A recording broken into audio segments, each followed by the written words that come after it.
തൃശൂരിൽ cost fort സംഘടിപ്പിച്ച അച്യുതമേനോൻ അനുസ്മരണ പരിപാടിയിൽ സംസാരിക്കവെയാണ് കമ്മ്യൂണിസ്റ്റ് പാർട്ടികളുടെ ലയനസാധ്യതയെക്കുറിച്ച് എം.എ. ബേബി നിലപാട് വ്യക്തമാക്കിയത്.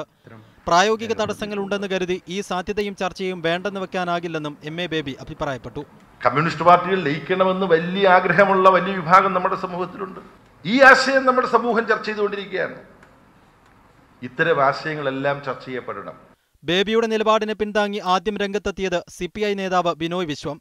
കമ്മ്യൂണിസ്റ്റ് ഐക്യം മുഖ്യ ലക്ഷ്യമായാൽ പ്രായോഗിക തടസ്സങ്ങൾ മാറുമെന്നായിരുന്നു ബിനോയ് വിശ്വത്തിന്റെ അഭിപ്രായം. CPIM-ന്റെ ഒരു പോളിറ്റ് ബ്യൂറോ അംഗത്തിന്റെ ഗൗരവമേറിയ രാഷ്ട്രീയ പ്രസംഗത്തെ ഞാൻ കാണുന്നത് ഹൃദയം തുറന്ന കമ്മ്യൂണിസ്റ്റ് സഹഭാവത്തിന്റെ വികാരത്തോടു കൂടിയാണ്. പിന്നാലെ പിന്തുണയുമായി K. ഇസ്മായിലും എത്തി. നാട്ടിലെ കോടാനുകൂടി വരുന്ന ദുരിതമനുഭവിക്കുന്ന ജനവിഭാഗങ്ങൾക്ക് അത് വലിയ പ്രതീക്ഷയും വലിയ ആവേശവുമാകും. അതുകൊണ്ട് അത് ഉണ്ടാവണമെന്നതാണ്. അതുകൊണ്ടാണ് ഞങ്ങളുടെ ഒരു മുദ്രാവാക്യമാണ് ഈ പുനരേകീകരണം. പുനരേകീകരണത്തെ പിന്താങ്ങിയ മുതിർന്ന CPM നേതാവ് MM ലോറൻസ് പക്ഷേ ബേബിയുടെ അഭിപ്രായ പ്രകടനം വേണ്ടിയിരുന്നത് പോളിറ്റ് ബ്യൂറോയിലായിരുന്നുവെന്ന് തുറന്നടിച്ചു.